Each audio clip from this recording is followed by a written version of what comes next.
اس کے پیچھے ایک فیکٹر، کافی فیکٹرز ہیں. ایک فیکٹر یہ تھا کہ وزیر خزانہ نے خود کہا ایک اخبار کو کہ وہ اگلے مہینے آئی ایم ایف کی بورڈ میٹنگ میں جا رہے ہیں اٹینڈ کرنے کے لیے. تو یہ سگنل ہے کہ پاکستان آئی ایم ایف کی طرف جا رہا ہے. اور ہم نے دیکھا ہے پاکستان کی پچھلے 20-30 سال کی ہسٹری میں کہ جب آئی ایم ایف کی طرف آپ جا رہے ہوتے ہیں تو آپ ٹائٹننگ کرتے ہیں, آپ کرنسی کو ویک کرتے ہیں, اور بہت سارے آپ ایسے میجر لیتے ہیں جس سے آپ کا گھر صحیح ہو, ہوم ورک کر کے جاتے ہیں. تو اس وجہ سے بھی لوگوں نے شاید اسپیکولیشن شروع کی کہ چونکہ پاکستان آئی ایم ایف میں جا رہا ہے اور آئی ایم ایف چونکہ تقاضا کرے گا تو ہم ڈالر خرید لیتے ہیں. آپ نے دیکھا ہوگا کچھ نقاد یہ کہہ رہے تھے کہ یہ روپی اتنا ڈیپریشیٹ ہوا ہے, ہم اپنے آل ٹائم ہائی ریزروز پہ بیٹھے ہیں, ہمارے پاس اتنی سالڈ ہمارے ریزروز ہیں, ہمارے جو ریمیٹنسز ہیں, ہمارے انفلوز جو ہیں وہ پہلے کے مقابلے میں کہیں بہتر ہیں, تو ہم نے کس دن کے لیے رکھا ہے, ہم ریزروز کو استعمال کریں اور روپے کو اسٹیبل کریں. یعنی کہ وہ فلاسفی جس سن 2017 اور سے پہلے ہم نے دیکھی ہے, ان لوگوں کی اس آرگومنٹ پر آپ کا کیا کہنا ہے؟ نہیں, میرے خیال میں یہ policy tried tested and field ہے. یہ ہم نے دیکھا اسی وجہ سے تو پچھلے سال یا 2 سال پہلے پاکستان نے یہ طے کر لیا کہ ہم اپنے ریزروز کو یوز نہیں کریں گے. یعنی انٹرونشن جو ہے وہ ریگولر نہیں ہوگی, کبھی کبھار پینک کی سچویشن اب نارمل حالات میں ہو جائے. تو میرا پرسنل خیال ہے کہ بہت زیادہ انٹرونشن نہیں ہونی چاہیے, اور اسی وجہ سے سینٹرل بینک محتاط ہے, کیونکہ اگر بہت زیادہ انٹرونشن کر دی اور روپے کو اسٹرانگ کر دیا تو شاید آئی ایم ایف سے معاملات خراب ہو جائیں. تو میرے خیال میں ابھی ہمیں, جس طرح میں نے شروع میں کہا, ہمیں اپنی وہ عادت کہ روپیہ ایک ہی جگہ کھڑا ہے اس کو ختم کرنا پڑے گا, سوچ کو تبدیل کرنا پڑے گا اور ریزرو کو بلڈ کرنا پڑے گا. اور دوسرا, جب ہم نے دیکھا کہ $20 بلین کا جو ریزرو ہے کامران بھائی, وہ بظاہر تو ایبسولوٹ اماؤنٹ میں زیادہ ہے, مگر پہلے امپورٹ 4 بلین کی تھی, ابھی 6 بلین کی ہے.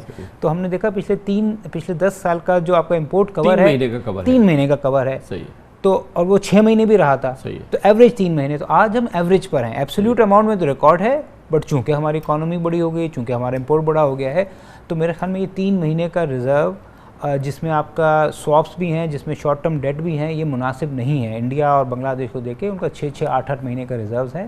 تو آئی تھنک جب تک پاکستان کا ریزرو ایک ریزنیبل سطح پہ نہیں آئے گا تو ہمیں یہ والیٹیلٹی کرنسی میں نظر آئے گی. اچھا, یہ بتائیں کہ ایک تو بات ٹھیک ہے کہ ہم نے دنیا کو یہ ثابت کیا, اور perhaps we were addressing I M F as well, جب ہم نے ایکسچینج ریٹ کو کوئی بہت زیادہ انفلوئنس نہیں کیا, اور ہم نے اگر ہمارے امپورٹس بڑھتی گئی, ہمارا ڈیفیسٹ بڑھتا گیا, اس کے لحاظ سے ایکسچینج ریٹ یعنی کہ روپیہ ڈیپریشیٹ ہوتا چلا گیا.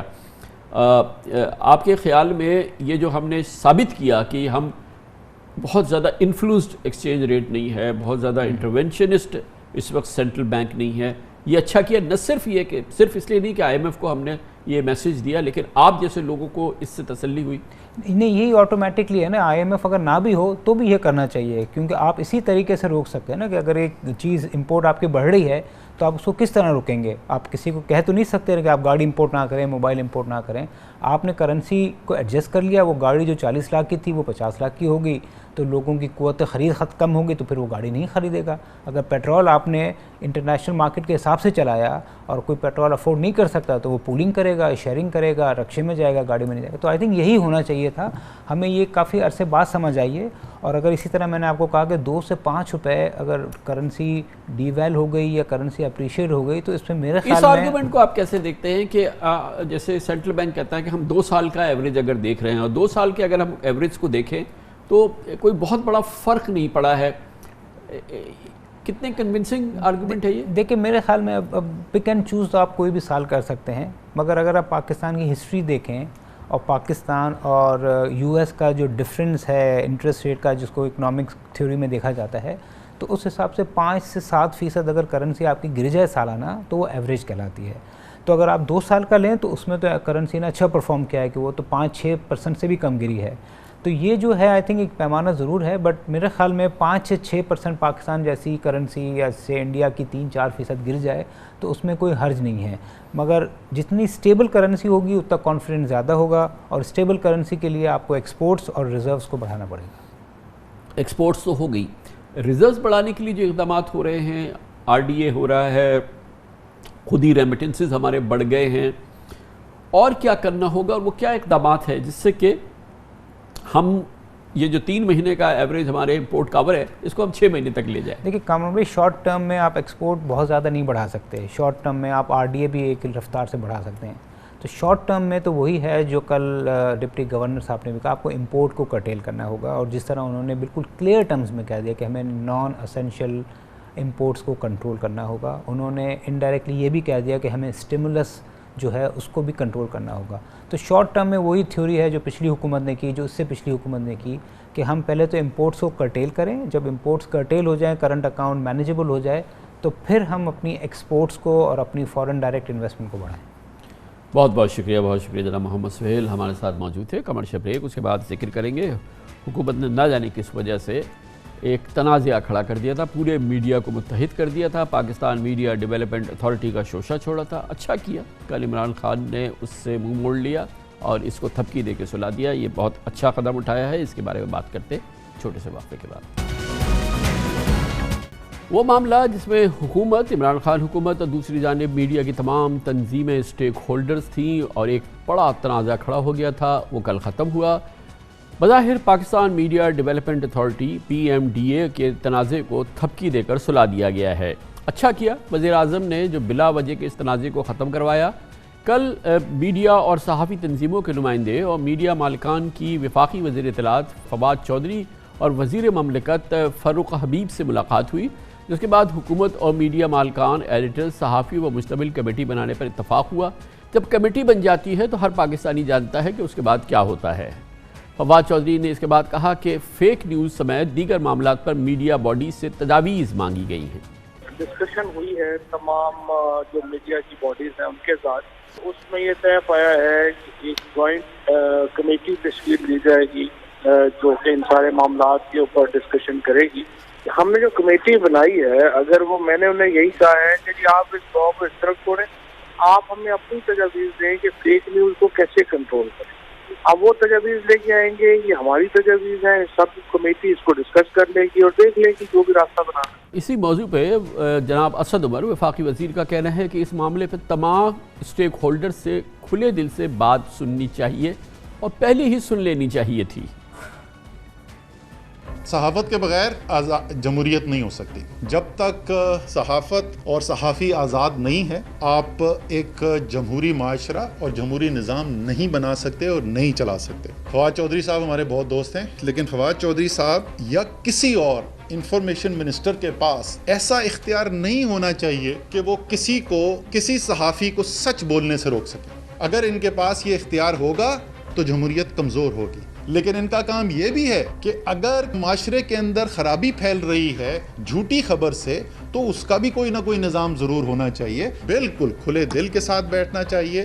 میڈیا کے تمام، صرف مالکان نہیں، مالکان کے ساتھ بھی بیٹھیں، تمام جو حصے دار ہیں میڈیا کے ان کے ساتھ بیٹھا جائے، ان کی بات کھلے دل سے سنی جائے. یہ ایک ایسا معاملہ بنا جس نے کہ میڈیا کے تمام سٹیک ہولڈرز کو ایک جگہ، ایک پلیٹ فارم پہ اکٹھا کر دیا تھا، اور اس قسم کا اتحاد حالیہ سالوں میں ہم نے نہیں دیکھا. میڈیا آرگنائزیشن، صحافی تنظیمیں، ایڈیٹرز، میڈیا مالکان سمیت تمام جو اسٹیک ہولڈر تھے وہ حکومت کی جانب سے PMDA کے ذریعے تمام میڈیا پلیٹ فارمز کو ایک اتھارٹی کے ذریعے کنٹرول کرنے کی کوشش کو غیر آئینی قرار دے رہے تھے. اس کے خلاف متحد ہو کے کھڑے ہو گئے تھے. صحافی تنظیموں نے حکومت کو موجودہ جو 7 ریگولیٹری اتھارٹیز کو ایک اتھارٹی میں ضم کرنے کے بجائے موجودہ قوانین میں بہتری لانے کا مطالبہ کیا تھا. اس سال جون میں ذرائع ابلاغ کے لیے حکومت نے پاکستان میڈیا ڈیولپمنٹ اتھارٹی کے نام سے مجوزہ آرڈیننس کا ڈرافٹ میڈیا میں سامنے آیا تھا، اور جس کے تحت print, electronic, social media, web TV، film اور YouTube چینلز کو ریاستی کنٹرول میں لائے جانے اور ہر قسم کے میڈیا کو PMDA ریگولیٹ کرنے کی بات کی گئی تھی PMDA سے. اس حکومتی کوشش کے خلاف تنقید کا تانطا بن گیا تھا، اور یقیناً ایک حکومت کے خلاف تمام میڈیا متحد ہو کے ایک محاذ کھڑا ہو گیا تھا. یقیناً عمران خان صاحب نے اس خطرے کو بھاپا اور فی الحال اس تجویز کو ہی تھپکی دے کے سلا دیا ہے. کل جو ملاقات ہوئی وفاقی وزیر اطلاعات و نشریات جناب فواد چودھری سے عمران خان صاحب کی ٹیم میں، اس میں شریک تھے پاکستان کے انتہائی سینئر اور معتبر میڈیا رہنما، ایڈیٹر، صحافی جناب مجیب الرحمان شامی، جو کہ ہمارے ساتھ موجود ہیں. بہت بہت شکریہ. شامی صاحب، کیا ہم کہہ سکتے ہیں کہ کل کی ڈیولپمنٹ کے بعد کہ اچھا ہوا لوٹ کے بدھو گھر کو آیا؟ کامران صاحب بہت شکریہ. ماشاءاللہ آپ انتہائی بالغ نظر صحافی ہیں، آپ کی نظر پاکستانی سیاست پر بھی ہے اور صحافت پر بھی ہے اور حکومت کی جو کروٹیں رہی ہیں ان پر بھی ہے. تو یہ جو ایک کوشش کی گئی تھی اس نے ہمارے پورے میڈیا کو، سول سوسائٹی کو، سیاسی جماعتوں کو متحد کر دیا. کیونکہ یہ جو PMDA ہے، میڈیا ڈیولپمنٹ اتھارٹی، اس کو میڈیا ڈسٹرکشن اتھارٹی سمجھا گیا. کیونکہ یہ دیکھیے الیکٹرانک میڈیا، ڈیجیٹل میڈیا اور پرنٹ اور فلمیں اور کتابیں، یہ ہر ایک کا ایک الگ دائرہ ہے، الگ مزاج ہے، الگ اسلوب ہے. ان کو کسی ایک لاٹھی سے نہیں ہانکا جا سکتا. کوئی ایک ادارہ ایسا نہیں بنایا جا سکتا جو ان سب کے بارے میں ایک ہی فیصلے کرے ایک چھت کے نیچے. اور پھر پرنٹ کا معاملہ جہاں تک ہے اور الیکٹرانک میڈیا کا جہاں تک معاملہ ہے، اس کے لیے تو باقاعدہ ادارے موجود ہیں، پریس کونسل موجود ہے، پیمرا موجود ہے اور وہ کام بھی کر رہے ہیں. لیکن ڈیجیٹل میڈیا یا سوشل میڈیا یا فیک نیوز جو ہے، اس کے حوالے سے کچھ کرنے کی ضرورت ہے. اور اسی طرح سے جو موجودہ ادارے ہیں ان کو بھی مؤثر بنانے پر غور کیا جا سکتا ہے. لا آف ڈیفیمیشن جو ہے اس کو مؤثر بنانے کے لیے تجاویز پیش کی جا سکتی ہیں. اور یہی ہمارا موقف تھا. ہماری تمام تنظیمیں متحد ہو گئیں، ورکنگ جرنلسٹ ہوں یا مالکان اخبارات ہوں. یہ تو ایک اتنی غضب کی مس کیلکولیشن ہے وزیر اعظم کی، میڈیا ٹیم کی، فواد چودھری صاحب کی، کہ کیسے ہے انہوں نے تصور نہیں کیا اور وہ کیفیت پیدا کر دی جو ہم نے حالیہ سالوں میں دیکھی نہیں میڈیا میں، کہ مالکان، ایڈیٹر، صحافی، پرنٹ میڈیا، HRCP، تمام جو اس قسم کی تمام آرگنائزیشن وہ ایک جھنڈے تلے، ایک کاز تلے جمع ہو گئی، جو کہ بہت ہی ایک نایاب سی چیز ہے. اس قدر کی غضب کی یہ مس کیلکولیشن تھی فواد چودھری صاحب کی. آپ یہ دیکھیے، ہمیں اس کے لیے ان کا شکر گزار ہونا چاہیے کہ ہمیں بھی بڑی طویل عرصے کے بعد اپنے آپ کو آزمانے کا موقع ملا. اور الحمدللہ ورکنگ جرنلسٹ ہوں یا مالکان ہوں یا ایڈیٹر ہوں یا نیوز ڈائریکٹرز ہوں، سارے متحد ہو گئے. اور سول سوسائٹی کے بھی ہم شکر گزار ہیں، سیاسی جماعتوں کے بھی شکر گزار ہیں، اور خود حکومتی جو جماعت ہے اس کے اندر بھی ایسی آوازیں اٹھی ہیں. سینیٹر فیصل جاوید نے بڑے واضح طور پر بیان دیا کہ بھی وزیر اعظم آزادی صحافت پر یقین رکھتے ہیں اور کوئی قدغن نہیں لگا سکیں گے. شیخ رشید صاحب جو ہیں بہت متحرک ہوئے اور انہوں نے ہم سے گفتگو بھی کی، فواد چودھری صاحب کو بھی مدعو کیا، وزیر اعظم سے بھی بات کی، اور پھر فواد چودھری صاحب نے بھی ایک اچھا کیا کہ سب لوگوں کو مدعو کر کے ایک ایسا راستہ اختیار کر لیا. شامی صاحب یہ تو ہو گیا، مگر اس میں بھی کوئی امر، اس میں تو کوئی اس کو تو کوئی کنٹیسٹ نہیں کر سکتا کہ مسائل بہت ہیں سوشل میڈیا کے حوالے سے، فیک نیوز کے حوالے سے، لوگوں کی پگڑیاں اچھالنے کے حوالے سے، اور جو ایک بے نتھے بیل کی کیفیت کہیں نظر آتی ہے کہیں کہیں، خاص طور پر سوشل میڈیا میں اور مین اسٹریم میڈیا کے اندر بھی. آخر اس کو اب ہم یہ تو نہیں کر سکتے کہ بالکل چھوڑ دیا جائے جیسا بھی ہے. اس کو اب جیسے کہ یہ تجویز ہوئی ہے کہ اس کو مل ملا کے کسی نہ کسی صورت سے ایک ٹھوس نظام کے تحت اس کو پابند کرنا تو ضروری ہے نا. یہ بالکل آپ کی بات درست ہے، اور ہم میں سے کوئی شخص بھی یہ رائے نہیں رکھتا کہ میڈیا کو مادر پیدر آزاد ہونا چاہیے، بے لگام ہونا چاہیے. دیکھیے، لوگوں کی توہین کرنے کا کوئی حق ہمیں حاصل نہیں ہے، لیکن اہل سیاست کو بھی تعاون کرنا پڑے گا ہم سے. بعض اوقات یہ فیک نیوز جو ہے وہ بھی اہل سیاست کی طرف سے اور اہل اقتدار کی طرف سے وہ چلائی جاتی ہیں، اڑائی جاتی ہیں، اور میڈیا اس کا شکار ہو جاتا ہے. اور بعض اوقات میڈیا، خاص طور پر جو سوشل میڈیا ہے، اس میں ایک افواہوں کا، الزامات کا بازار گرم ہوتا ہے. تو یہ ہمارا مشترکہ مسئلہ ہے، اور ہم نے یہ کہا ہے کہ ہم مل بیٹھ کر اس کا مؤثر حل تلاش کریں گے. ایک ایسا میکینزم ضرور ہونا چاہیے جس میں آزادی اظہار تو ہو، لیکن آزادی دشنام نہ ہو، آزادی الزام نہ ہو. اور یہ ہم سب کی ذمہ داری ہے. جو لوگ شاہی صاحب پھر دیکھیں، اب یہ تو ایک کمیٹی بن گئی، جیسے آپ نے کہا آزادی اظہار ہو، آزادی دشنام نہ ہو، آزادی تضحیک نہ ہو، آزادی الزام نہ ہو. تو اب یہ بنایا ہے فریم ورک، تو اس میں کچھ نہ کچھ اس کا نتیجہ نکال کے ہمیں دینا چاہیے نا حکومت کو کہ جی کہ یہ بالکل ٹھیک ہے، یہ ہمارے لیے قابل قبول ہے. اس کے ذریعے آپ اس مادر پدر آزادی کی جو بات ہے اس کو آپ قید کریں یا اس کو کسی ضابطے میں لائیں. یہ بالکل انشاءاللہ جب ہم مل کے بیٹھیں گے، ہم دنیا کے جو قوانین ہیں ان کا جائزہ لے رہے ہیں اور دیکھ رہے ہیں کہ کہاں کہاں کیا تبدیلی کی ضرورت ہے اور جو موجودہ ادارے ہیں ان کو کیسے مؤثر بنایا جا سکتا ہے اور نئے ادارے جو ہیں وہ کس طرح وجود میں لائے جا سکتے ہیں. ہمارے بڑے ممتاز قانونی ماہر ہیں نوجوان سعد رسول صاحب، وہ بھی اس گروپ کا حصہ ہوں گے، اس کمیٹی کا، اور ہمیں امید ہے کہ ہم ایسا ایک فریم ورک بنا سکیں گے جس سے فیک نیوز کی بے کنی ہو سکے یا حوصلہ شکنی ہو سکے اور ہم ایک صاف ستھرے انداز میں صحافت بھی کر سکیں اور سیاست بھی کر سکیں. تھینک یو سر، بہت بہت شکریہ. مجیب الرحمان شامی صاحب ہمارے ساتھ موجود تھے. کمرشل بریک، اس دوران نیوز ہیڈ لائنز دیکھیں، جس کے بعد ہم اپنے پروگرام کے باقی حصے کے ساتھ واپس آئیں گے. پاکستان پیپلز پارٹی کی زبردست سیاسی تاریخ رہی ہے. یہ پاکستان کی انتہائی مستحکم چاروں صوبوں میں مقبول جماعت رہی ہے، مگر یہ کبھی ہوتا تھا کہ یہ چاروں صوبوں کی زنجیر اور وفاقی سیاست کی علامت سمجھی جاتی تھی. لیکن افسوس سے دیکھنا پڑ رہا ہے اور ہم دیکھ رہے ہیں کہ ذوالفقار علی بھٹو اور بے نظیر بھٹو کی پیپلز پارٹی اب سندھ کاٹ تک محدود ہو گئی ہے. پنجاب میں تو پیپلز پارٹی کی سیاست بالکل چکنا چور ہو چکی ہے. کے پی اور بلوچستان میں بھی پیپلز پارٹی کی موجودگی آٹے میں نمک کے برابر ہے. حالیہ کنٹونمنٹ بورڈز الیکشن کی 212 نشستوں میں پیپلز پارٹی صرف 17 سیٹیں جیت پائی، جن میں 15 سندھ اور 2 کے پی میں تھیں. پنجاب اور بلوچستان میں پیپلز پارٹی ایک بھی سیٹ نہیں جیت سکی. پنجاب میں کنٹونمنٹ الیکشن میں کاسٹ ہونے والے 5,12,000 سے زائد ووٹوں میں پیپلز پارٹی کو صرف 12,055 ووٹ ملے، یعنی صرف 2%. حیران کل بات تو یہ بھی ہے کہ پنجاب کی 113 نشستوں میں سے پیپلز پارٹی نے صرف 41 امیدواروں کو نامزد کیا اور کوئی بھی جیالہ پنجاب سے کامیاب نہیں ہوا. گو کہ پچھلے ہفتے بلاول بھٹو زرداری پنجاب گئے تھے اور اپنے دورہ جنوبی پنجاب میں کئی بڑے جلسے کیے تھے اور دعویٰ کیا تھا کہ وزیر اعظم جیالہ ہوگا اور پنجاب میں اگلی حکومت بھی پیپلز پارٹی بنائے گی. میرے پنجاب کے جیالوں کے لیے پیغام ہے کہ جاگ میرے جیالوں جاگ. اگلا وزیر اعظم جیالہ ہوگا، اگلا وزیر اعلیٰ جیالہ ہوگا.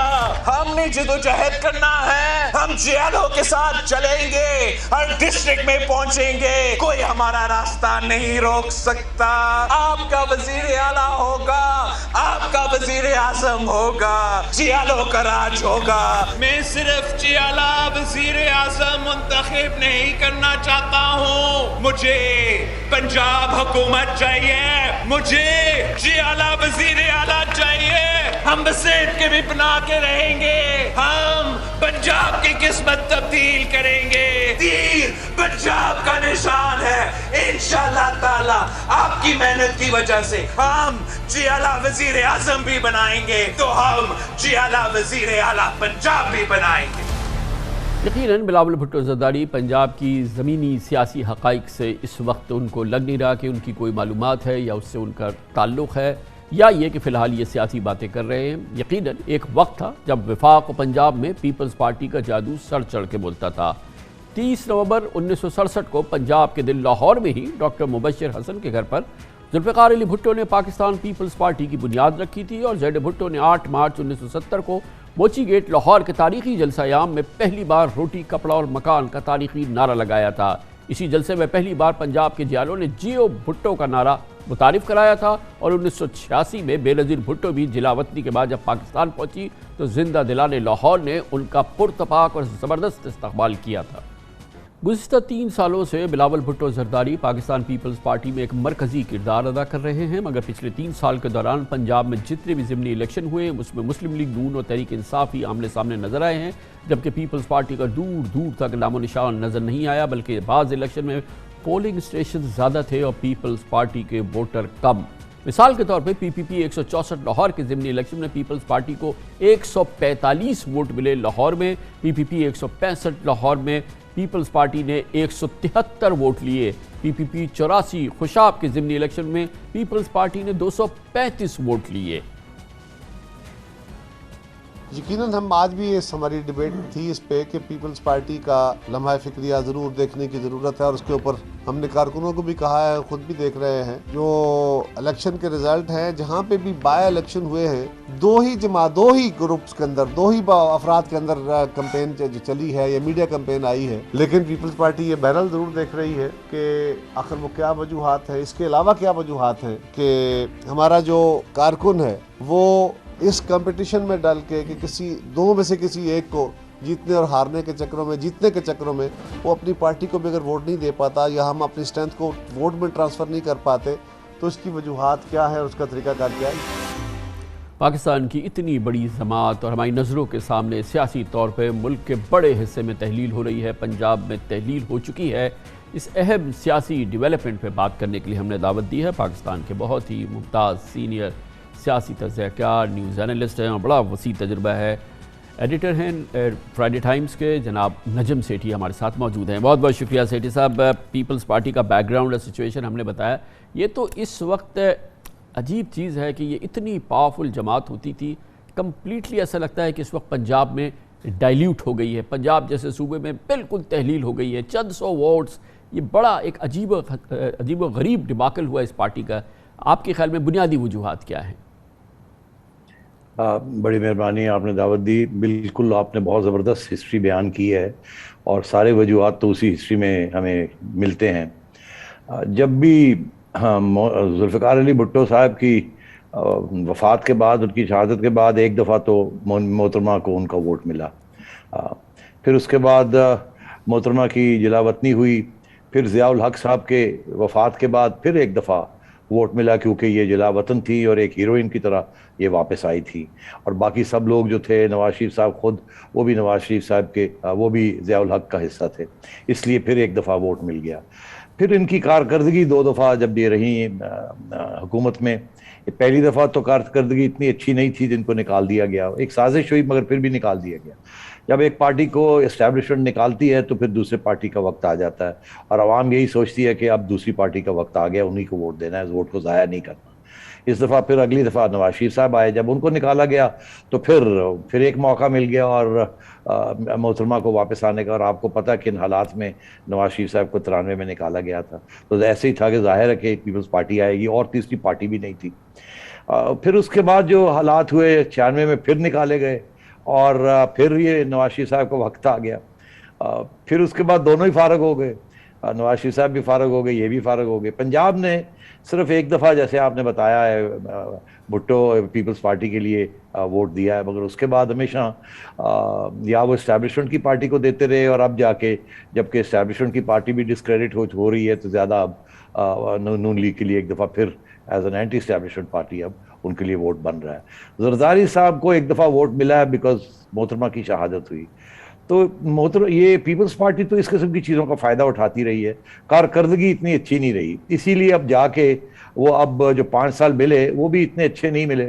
آپ کو پتہ ہی ہے جوڈیشل موومنٹ تھا، پھر اور بھی ایشوز بن چکے تھے اسٹیبلشمنٹ کے ساتھ بھی، اور تو اس لیے میں سمجھتا ہوں کہ ایک بہت ڈائنامک پارٹی اب رہ گئی ایک ریجنل پارٹی، اور وہ جو جیالے جس کی بات اس میں تو امپورٹنٹ بات یہ ہے کہ یہ جو ڈائلیوشن ہوئی ہے، یہ جو تحلیل ہوئی ہے، یہ جماعت جو کبھی چاروں صوبوں کی زنجیر کا نعرہ لگاتی تھی اور سمجھی بھی جاتی تھی، شاید درست بھی تھا، یہ صرف پنجاب میں ڈائلیوٹ یہ تحلیل نہیں ہوئی، یہ تو اکراس دا کنٹری، کے پی میں بھی کوئی آٹے میں نمک کے برابر ہے، بلوچستان میں آپ دیکھیں آٹے میں نمک کے برابر ہے، سندھ میں بھی بڑی حد تک لارجلی ریسٹرکٹڈ ہے، ایک انٹیریئر سندھ کے جو اضلاع ہیں وہاں تک، یہ تو اب بہت ہی مارجنلائزڈ ہو گئی ہے، بہت ہی چھوٹی سی پارٹی رہ گئی ہے۔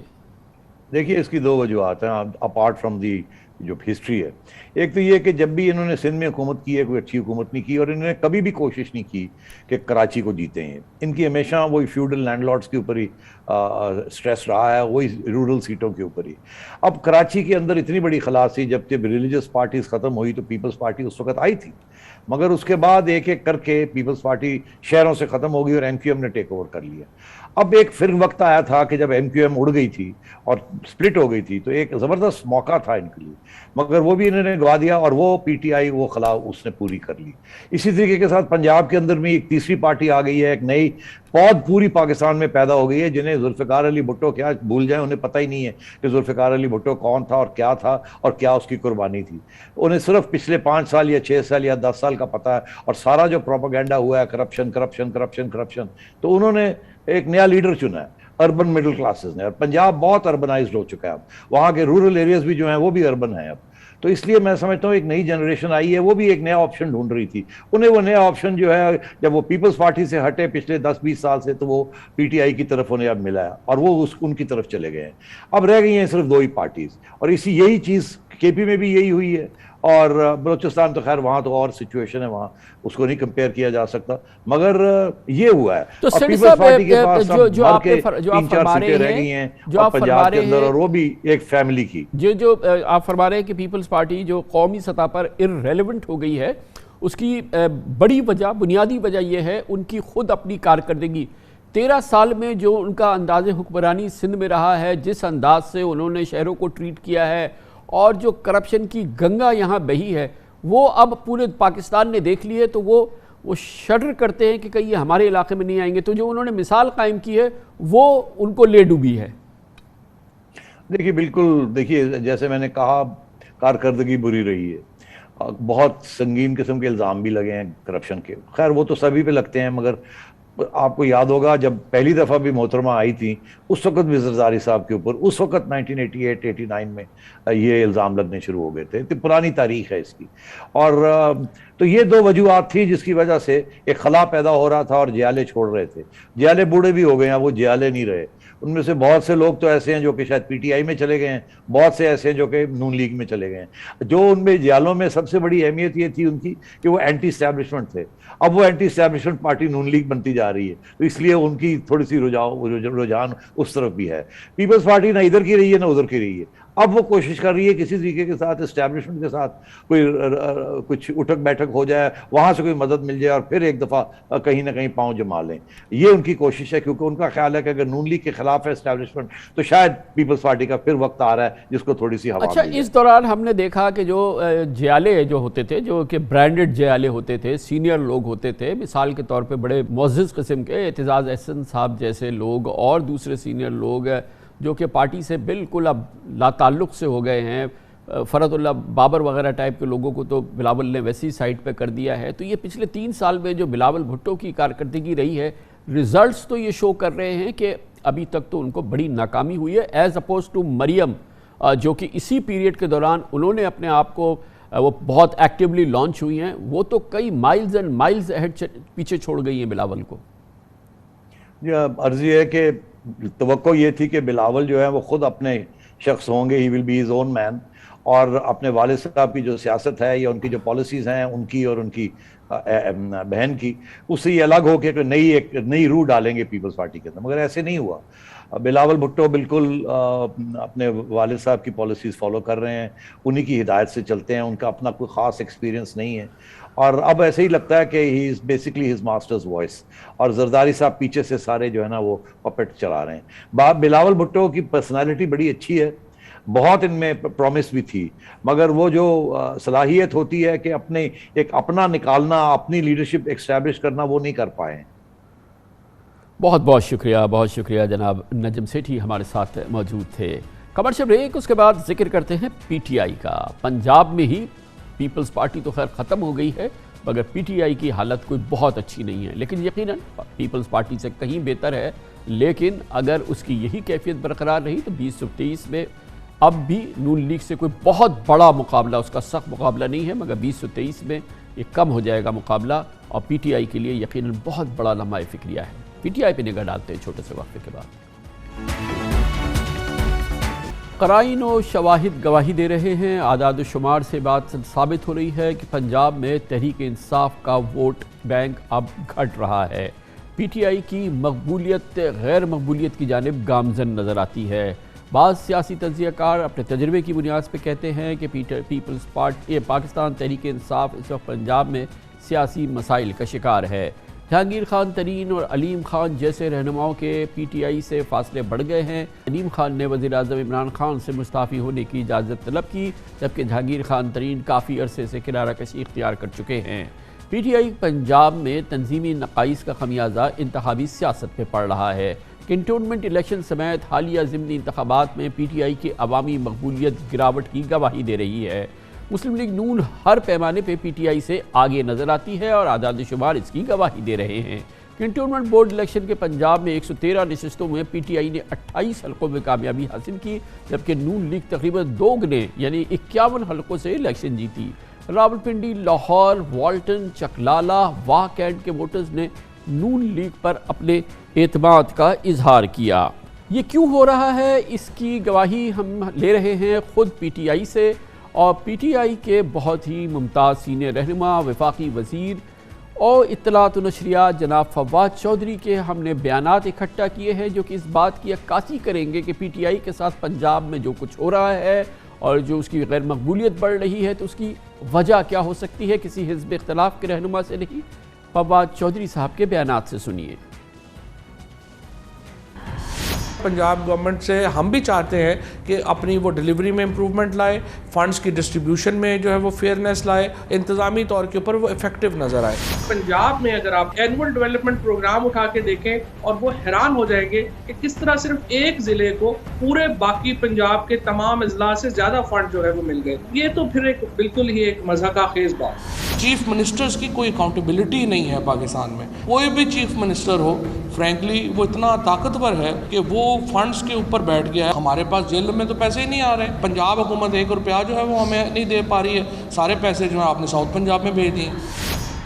سوچ لیں کہ اگر پی ٹی آئی کی اتنی قابل قدر سینئر رہنما کی یہ کیفیت ہے اور یہ انداز ہے یا وہ ان کا انالیسز ہے پنجاب کی صورتحال کے حوالے سے، تو یقیناً جو ہم پنجاب میں دیکھ رہے ہیں اس کی ایک بنیاد ہے اور ٹھوس بنیاد ہے۔ پچھلے 3 برسوں کے دوران بھی پنجاب میں قومی اسمبلی کی 9 نشستوں پر ضمنی الیکشن ہوئے ہیں، جن میں مسلم لیگ نون 5 پر کامیاب ہوئی، جبکہ پی ٹی آئی اور مسلم لیگ قاف کو 2 نشستوں پر کامیابی ملی۔ لاہور کے ضمنی الیکشن میں عمران خان کی جیتی ہوئی سیٹ بھی پی ٹی آئی ہار چکی ہے۔ اب تک پنجاب اسمبلی کے 18 حلقوں میں ضمنی الیکشن ہوئے، جن میں پی ٹی آئی 9 نشستوں پر کامیاب ہوئی ہے، مگر دلچسپ بات یہ ہے کہ نون لیگ نے سیالکوٹ پی پی 38 کی 1 سیٹ کے علاوہ اپنی باقی تمام نشستیں ضمنی الیکشن میں محفوظ رکھی ہیں۔ پی ٹی آئی کی امیدواروں کی خالی 3 نشستوں پر بھی کامیابی حاصل کی ہے، اور ڈسکا میں این 75 اور گجرانوالہ میں پی پی 51 کے حالیہ ضمنی الیکشن میں بھی پی ٹی آئی کو واضح مارجن سے شکست ہوئی ہے۔ وزیر اعظم بننے سے پہلے عمران خان کہا کرتے تھے کہ ضمنی الیکشن میں برسر اقتدار جماعت کامیاب ہوتی ہے اور اپوزیشن کو شکست ہوتی ہے۔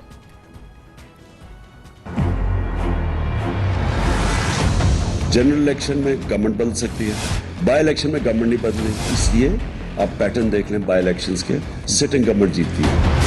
بائی الیکشن کی اور ڈائنامکس ہوتی ہے کہ گورنمنٹ نہیں بدلنی ہوتی، انہوں نے دیکھنا ہے کہ کون تبدیل کرے گا ان کی زندگی، لوگ ووٹ اس طرح ڈال۔ 2002 سے لے کے 2007 تک کاف لیگ پاور میں تھی اور نون لیگ اپوزیشن میں تھی، ایک بائی الیکشن انہوں نے نہیں جیتا۔ اپوزیشن میں ایک بائی الیکشن نون لیگ نے نہیں جیتا اور 2008 کا الیکشن جیت گئے۔ اس کے بعد پیپلز پارٹی پاور میں تھی، پنجاب میں پتہ نہیں 7 بائی الیکشن ہوئے ہیں، ان میں سے 6 پیپلز پارٹی جیت گئی اور جنرل الیکشن ہار گئی۔ اس وقت تو یقیناً پاکستان تحریک انصاف ایک غیر مقبولیت کی فضا کو دیکھ رہی ہے اور اس کی واضح مثال سامنے آ رہی ہے۔ جب پیک پہ جب پی ٹی آئی سب سے بہتر سچویشن میں نظر آ رہی تھی وہ سن 2018 کے الیکشن تھے، اس وقت بھی پنجاب میں 185 کی سادہ اکثریت کے مقابلے میں پی ٹی آئی کو 195 اراکین کا اعتماد حاصل ہوا تھا۔ پنجاب میں قاف لیگ کے 10 اور راہ حق پارٹی کا 1 ایم پی اے بزدار حکومت کو کبھی بھی سرپرائز دے سکتا ہے، کیونکہ یہ جو میجورٹی ہے یہ بہت ہی مہین ہے۔ پنجاب میں پی ٹی آئی کی تنظیم اور بزدار حکومت کی گورننس بھی وزیر اعظم عمران خان کا درد سر بنی ہوئی ہے، اور عمران خان پنجاب حکومت کے کپتان کو بدلنے کے بجائے ہر ماہ کچھ دنوں کے بعد اس کے کھلاڑی بدلتے ہیں۔ 5 چیف سیکرٹری اور 6 آئی جی ہٹائے جا چکے ہیں، اب پنجاب میں کچھ نہیں بدلا ہے۔ وزیر اعظم عمران خان کو یقیناً پنجاب میں فلسفہ حکمرانی کو بدلنا ہوگا، آئی جیز اور چیف سیکرٹریز کے بدلنے سے کام نہیں بن رہا۔ اگر عمران خان نے اب بھی آواز خلق کو نقار خدا نہیں سمجھا تو یقیناً 2023 کا الیکشن ان کے لیے لوہے کے چنے ثابت ہو سکتا ہے۔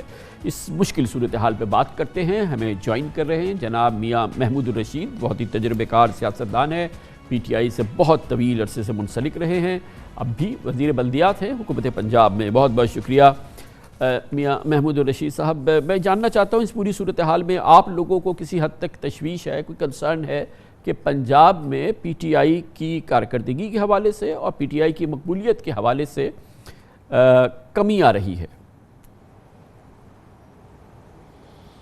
بسم اللہ الرحمن الرحیم۔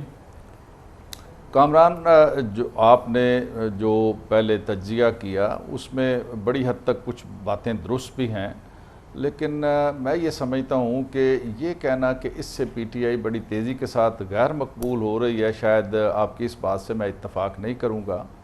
یہ کنٹونمنٹ بورڈ کے انتخابات کو آپ ایک گیج کر لیں، ہم نے بہت سی جگہوں پر کنٹونمنٹ کے انتخابات جیتے بھی ہیں، بھلے مجموعی طور پر نون لیگ کی کچھ نشستیں ہم سے زیادہ ہیں، لیکن مثلا لاہور کا جو انتخاب ہے وہاں پر ہمارے 5 لوگ ایسے ہیں جو 10 12 15 ووٹوں سے ہارے ہیں، اور اگر وہ ہار یقیناً ہار تو ہے لیکن مجموعی طور پر ہم نے بڑے ووٹ یہاں پر حاصل کیے ہیں۔ ایک سب سے بڑا مسئلہ جو ہمیں فیس کرنا پڑ رہا ہے وہ مہنگائی ہے، اور مہنگائی کے جن کو بوتل میں بند کرنے کے لیے اور کنٹرول کرنے کے لیے ہم سرتوڑ کوشش کر رہے ہیں۔ اب کے جو بھی انتخابات ہوئے وہاں پر جو فیڈ بیک ہمیں لوگوں کی طرف سے ملا اس میں سب سے زیادہ اثر یہ مہنگائی والے فیکٹر کا تھا۔ کچھ میں سمجھتا ہوں کہ ہم پہلے 1.5-2 سال تو بیوروکریسی کے ساتھ وہ لڑائیوں میں ہمارے گزرے، یہ جو اگلے 2 سال ہیں اس میں بھرپور طریقے سے ہم ڈیلیور کرنے جا رہے ہیں۔ تو میاں صاحب اگلے 2 سال میں تو آپ ڈیلیور کریں گے تو اس کا نتیجہ 2023 میں آئے گا، اب تک جو آپ نے ڈیلیور کیا ہے اس کے نتائج سامنے آ رہے ہیں، لیکن مجھے آپ کی گفتگو سے یہ لگ رہا ہے کہ آپ میں کوئی تشویش نہیں ہے، اس وقت آپ کو لگتا ہے یہ ہے کہ پی ٹی آئی بڑی مقبول جماعت ہے اور ابھی آپ کو اس پہ کانفیڈنس ہے اور عوام کا بھی کانفیڈنس ہے، فی الحال آپ کے صفوں میں اس حوالے سے کوئی تشویش نہیں ہے؟ نہیں، میں یہ سمجھ رہا ہوں کہ جو چیزیں ہماری کمزوریاں ہیں، مثلا ہمارا جو ورکر ہے اس کے اندر بھی ایک مایوسی ہے، وہ مہنگائی بھی اس کی وجہ ہے، اور ورکر کے اندر ایک یہ احساس ہے کہ ہم آئسولیٹڈ ہیں اور ہماری اس طرح سے گرفت نہیں ہے بیوروکریسی کے اندر، ورکر کی وہ عزت نہیں ہے اور اس طرح سے ان کے کام نہیں ہو رہے، اجتماعی کام نہیں ہو رہے، انڈیویجول کام نہیں ہو رہے، اس طرح کی فضا تو ہے، اور اس کی وجہ سے ہی ہمیں جو ڈنٹ اٹھانا پڑا یہ پچھلے انتخابات کے اندر۔ اس میں ہر سطح پر ہم تنظیم کے اندر بھی ایک تبدیلیاں لے کے آ رہے ہیں، اور فیڈرل سطح کے اوپر بھی پارٹی اس کے اوپر سر جوڑ کر بیٹھی ہوئی ہے کہ اس طرح کے جو چیلنجز ہیں ان سے کس طرح سے ہم عہدہ برا ہو سکتے ہیں اور کس طرح سے بہتری لائی جا سکتی ہے۔ بظاہر تو یہ لگتا ہے کہ جو آپ نے ورکر کی شکایت بتائی، مجھے لگتا ہے کسی کی عکاس ہے یہ بات کہ 6 آئی جی بدل دیے، 5 چیف سیکرٹری بدل دیے، مگر ورکر کی تسلی ابھی ہوئی نہیں ہے، تو ابھی تسلی ہونی باقی ہے، کیونکہ بیوروکریسی سے آپ نے عرض کیا کہ شکایت ہے، تو اور اس سے زیادہ کیا کریں گے؟ 3 سال میں 6 آئی جی بدل دیے، 5 چیف سیکرٹری بدل دیے، اور باقی تو جو بدلے ہیں اس کا تو شمار ہی نہیں ہے، مگر ورکر کی تسلی نہیں ہے۔ دیکھیے، ورکر کی تسلی جب میں کہتا ہوں تو ورکر کے ذہن میں جو ایک چیز تھی کہ ہماری گورنمنٹ آنے کے بعد ہم بڑی تیزی کے ساتھ ان پہلوؤں کے اوپر کام کریں گے، اور یہ جو بیوروکریٹس ہیں یہ ہماری جائز باتوں کے اوپر کان دھریں گے، جو کہ پچھلے سالوں میں نہیں یہ ہوتا رہا۔ یہ صرف یہ آئی جی کو یا چیف سیکرٹری کو بدلنا یہ صرف ورکرز کی شکایت کی وجہ سے نہیں بدلا گیا، اس کے بے شمار کئی اور فیکٹرز بھی ہیں، اور میرا خیال ہے کہ یہ کوئی پیمانہ نہیں ہے کہ اگر کوئی بندہ ڈیلیور نہیں کر رہا، یا جو سٹنگ گورنمنٹ ہے یہ اس کا پروروگیٹو ہے کہ اگر وہ سمجھتا ہے کہ یہ آئی جی یا چیف سیکرٹریز جو ہم نے ٹاسک دیے ہیں یا ہمارے ٹارگٹس ہیں ان کو اچیو نہیں کر رہے تو ان کو چینج کیا جا سکتا ہے۔ یہ تو کوئی ایسی بات نہیں ہے کہ کوئی ایک آپ نے چیف سیکرٹری آئی جی لگایا تو اسی کو آپ کو 5 سال لگے رہنا چاہیے۔ فرمائیے گا کیا یہ کہنا درست ہے کہ سارا قصور آئی جی کا ہوتا ہے؟ 6 آئی جی جو ہے وہ قصوروار ہوئے، فارغ ہو گئے، 5 چیف سیکرٹری قصوروار ہوئے، فارغ ہو گئے، 10 بار ایک پرووینشل سیکرٹری قصوروار ہو گیا، کپتان کا وزیر اعلیٰ عثمان بزدار کا بہرحال کبھی کوئی قصور نہیں رہا ہے، وہ کامیاب ہے، یہ لوگ بڑے ناکام ہیں، ان کا کوئی قصور نہیں ہے ابھی تک، ان کی کارکردگی جو ہے بہترین ہے۔ میں یہ سمجھتا ہوں جی کہ جب تک پرائم منسٹر کا اعتماد انہیں حاصل ہے وہ محنت بھی کر رہے ہیں، کام بھی کر رہے ہیں. ہاں ہم نے جو کام کیے ہیں ان کو اس طرح سے پبلسائز نہیں کیا جا سکا، ان کاموں کی مارکیٹنگ نہیں ہو پائی، اور اس کا احساس ہمیں موجود ہے کہ ہمیں اس کی بہتر طریقے سے پبلسٹی کرنی چاہیے. اور جو میگا پروجیکٹس مختلف ضلعوں کے اندر ہم نے شروع کیے ہوئے ہیں، ڈسٹرکٹ پیکیجز جو دیے ہوئے ہیں، وہ بڑی تیزی کے ساتھ ان پر کام شروع ہے اب کے بعد، اور یہ اگلے 6 ماہ کے اندر یا اس سال کے اندر وہ پایا تکمیل کو پہنچیں گا. اور میں نہیں سمجھتا کہ نون لیگ کسی بھی طرح وہ ہم سے زیادہ مقبول جماعت ہے. دیہی علاقوں کے اندر پی ٹی آئی کی پاپولیرٹی میں بڑی تیزی کے ساتھ اضافہ ہوا ہے. وہ اضافہ اب تک برقرار ہے کہ وہاں کا کسان خوشحال ہے، وہاں پر عام طبقہ جو ہے ان کو ان کی اجناس کی بڑی زبردست قیمتیں ملی ہیں، وہ گندم ہو، وہ گنا ہو، وہ آلو ہو، وہ سبزیاں ہوں. تو میں یہ سمجھتا ہوں کہ وہاں ایک دیہی علاقے کے اندر پیپلز پارٹی کی مقبولیت کے اندر اضافہ ہوا ہے، اور شہری علاقوں کے اندر ہماری مقبولیت پر کچھ فرق پڑا ہے، اور اس کا سب سے بڑا فیکٹر جو ہے وہ مہنگائی ہے. اور یہ جو آپ نے بتایا کہ نہیں آپ جیتے ہیں یا آپ کی مقبولیت برقرار ہے، پی ٹی آئی کی مقبولیت برقرار ہے اور بہتری صورتحال ہے، یہ جو بہتر نمبرز آتے ہیں، یہ ریزلٹس آ رہے ہیں، نون لیگ کی جو مقبولیت نظر آ رہی ہے، اس کی کیا وجہ ہے؟ دیکھیں، میں سمجھتا ہوں کہ نون لیگ نے اپنی کنسٹیچوئنسیز کو برقرار رکھا ہے، ان کا ووٹ بینک انٹیکٹ ہے. میں ایک پولیٹیکل ورکر ہوں اور میں نے کبھی مفروضوں کے اوپر بات نہیں کی، لیکن یہ سمجھنا کہ نون لیگ کے لیے یہ میدان خالی ہو رہا ہے، یہ بالکل ایک غلط فہمی ہوگی آپ کی. بالکل بھی ایسا نہیں ہے. پی ٹی آئی کا ورکر یا ووٹر اگر تھوڑی دیر کے لیے ناراض بھی ہو، وہ آئسولیٹ بھی ہو جائے، لیکن وہ کبھی بھی یہ پیچھے نہیں ہٹے گا اس سے. وہ اپنی غلطیوں کی اصلاح بھی کرے گا، اور حکومت کے اوپر جب وہ تنقید کرتا ہے یا ود ان دا پارٹی وہ تنقید کرتا ہے، اور جب اس کی اصلاح ہوتی ہے تو وہ دوبارہ انٹیکٹ ہوگا. اور میں سمجھتا ہوں کہ یہ آئندہ 6 ماہ کے بعد یہ صورتحال نہیں ہوگی. ہم نے جو پروجیکٹ بہت بڑے پیمانے پر شروع کیے ہیں ان کے نتائج آئندہ چند ماہ بعد نکلنے شروع ہو جائیں گے، اور مہنگائی کو کنٹرول کرنے کے لیے بھی ایک زبردست میکنزم ہم بنا رہے ہیں جو یونین کونسل لیول کے اوپر یہ جو مہنگائی ہے اس کی لہر کو کنٹرول کرے گا. اس میں ہم اپنے ورکرز کو بھی انوالو کر رہے ہیں، اور جو وہاں پر لوگ اس طرح کے سماجی لوگ ہیں جو ویلفیئر کا کام کرتے ہیں ان کو بھی انوالو کر رہے ہیں، اور کڑی سزائیں بھی دینے کی تیاری ہو رہی ہے کہ جو لوگ ایک بے جا طور پر مہنگائی کرتے ہیں، جس کا کوئی جو ہے جواز نہیں ہے کہ آپ مارکیٹ سے ایک چیز 50 روپے کی لے کے آئیں اور شاپ پہ آ کے وہ 200 روپے کی یا 150 روپے کی بیچیں. تو اس کے لیے ایک پورا میکنزم، ایک پرائس کنٹرول اتھارٹی یہاں پنجاب کے اندر ہم نے بنائی ہے، جس کے اندر اس کی ریکروٹمنٹس اب کر رہی ہیں، اور ریکروٹمنٹس کے بعد آن فیلڈ یہ اپنا کام شروع کر دیں گی، اور اس سے اس سب سے بڑے مسئلے کے ہم اس کو سنبھالنے اور فیس کرنے کے قابل ہو جائیں گے. بہت بہت شکریہ میاں محمود الرشید صاحب، پاکستان تحریک انصاف کے بہت ہی دیرینہ لیڈر ہیں، کارکن ہیں، پارٹی کی بہت ہی امپورٹنٹ پرسنالٹی ہیں. یہ آپ نے ان کا ویو سنا، لیکن بہرحال یہ بات اپنی جگہ حقیقت ہے کہ Pakistan Tehreek Insaf king maker province اور سب سے کلیدی پروونس پنجاب میں مقبولیت کھو رہی ہے، تیزی سے کھو رہی ہے، لمحہ فکریہ ہے. کمرشل بریک، اس کے بعد ذکر کریں گے نون لیگ یقیناً مضبوط ہو رہی ہے، مضبوط سے مضبوط تر ہو رہی ہے. پنجاب میں خاص طور پر یقیناً مسئلہ یہ ہے کہ وہ پنجاب تک محدود ہے، لیکن وہاں پہ مضبوط سے مضبوط تر ہو رہی ہے، مگر اس کے اپنے اندرونی مسائل ہیں. تنظیم سازی ہو رہی ہے، نواز شریف صاحب ہوتے ہیں، مریم نواز ہوتی ہیں، شہباز شریف اور حمزہ شہباز نہیں ہوتے. اندر کی خلیج آیاں سے آیاں تر ہے. اس کی بات کرتے ہیں چھوٹے سے وقت کے بعد. پروگرام میں اوپر ہم مسلسل تجزیہ کرتے رہے ہیں، جائزہ لیتے رہے ہیں پاکستان کے سب سے بڑے صوبے میں کا اور کنگ میکر صوبے میں سیاسی ٹیمپریچر کا، سیاسی حالات کا. ہم نے دیکھا کہ یہاں پر پاکستان کی بڑی سیاسی جماعت پاکستان پیپلز پارٹی مکمل طور پہ تحلیل ہو چکی ہے. اس کی سیاست ہم کہہ سکتے ہیں کہ چکنا چور ہو چکی ہے. پی ٹی آئی بھی سٹرگل کر رہی ہے اور اس کی مقبولیت میں کمی ہو رہی ہے، اور یقیناً تشویش کا باعث ہے یہ پورا معاملہ. سن 2018 والی قوت عوامی مقبولیت پی ٹی آئی میں نظر نہیں آ رہی، اور یہی وجہ ہے کہ اس پورے خلا کو پاکستان مسلم لیگ نون پورا کر رہی ہے، اور یقیناً پاکستان مسلم لیگ نون کی مقبولیت نظر آ رہی ہے، اور مسلم لیگ نون پہلے کے مقابلے میں زیادہ توانا نظر آ رہی ہے. مگر نون لیگ بھی مسائل سے خالی نہیں ہے، اور اس کی بڑی مثال ہم نے پچھلے 3 روز میں دیکھی ہے.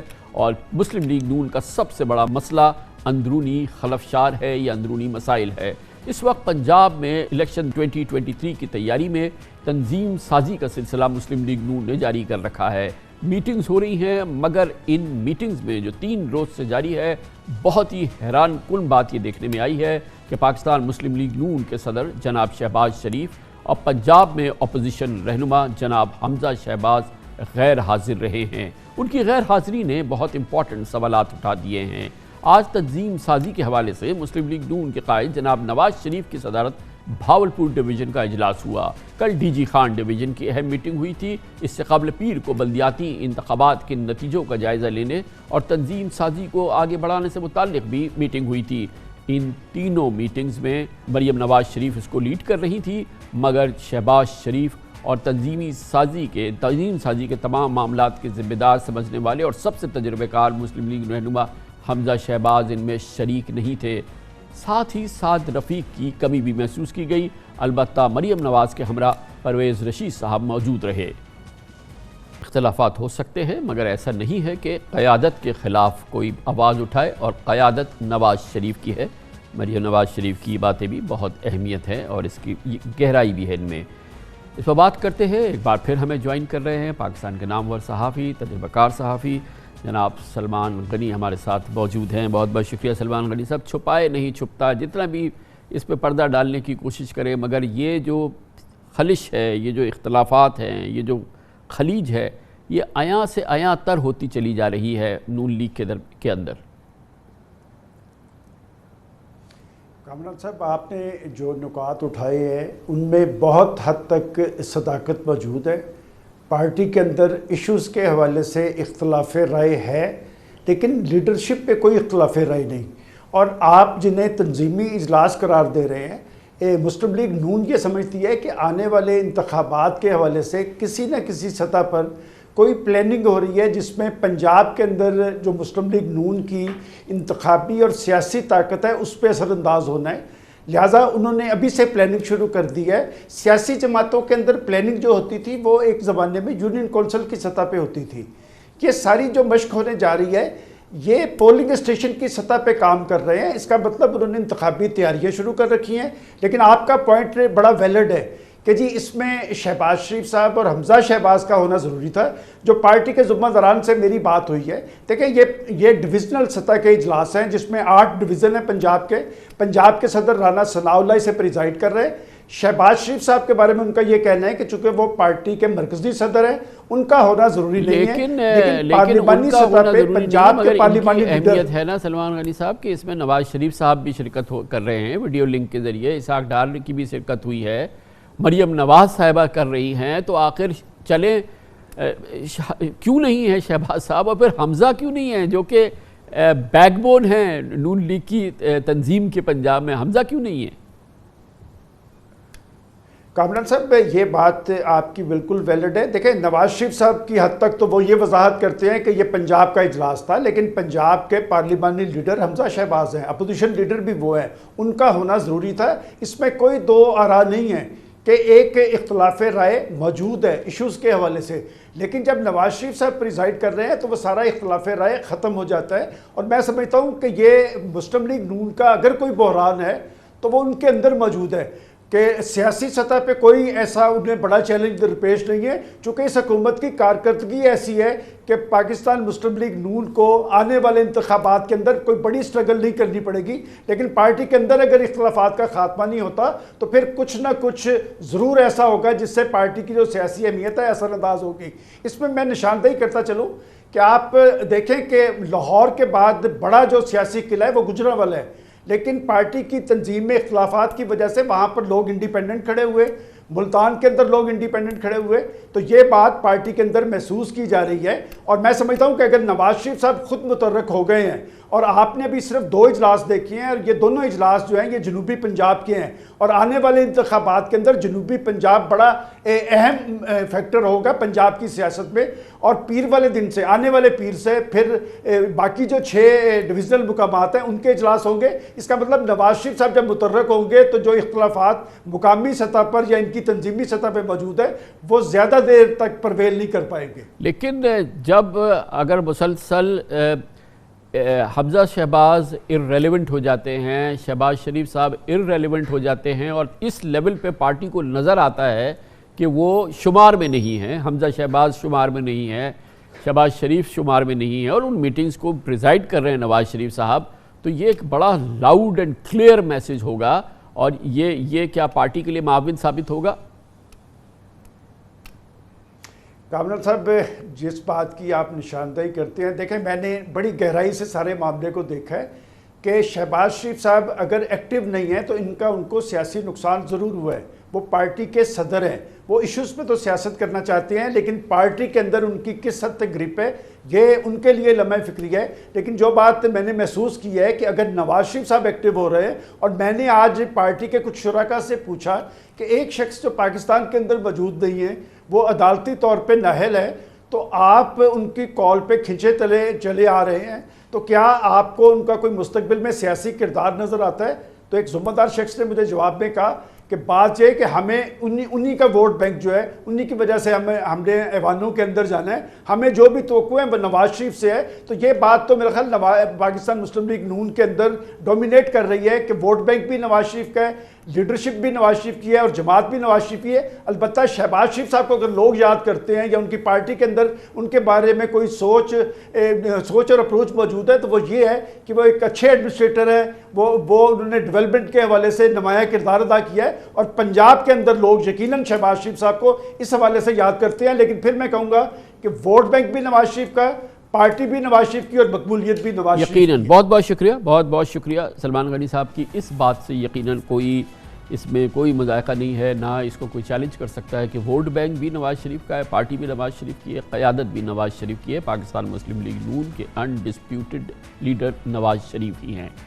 اس کے ساتھ ہی ہمارے آج کے پروگرام کا اختتام ہوتا ہے. کل آپ سے پھر ملاقات ہوگی انشاءاللہ. کل تک کے لیے کامران خان کو اجازت. اللہ حافظ. ناصر.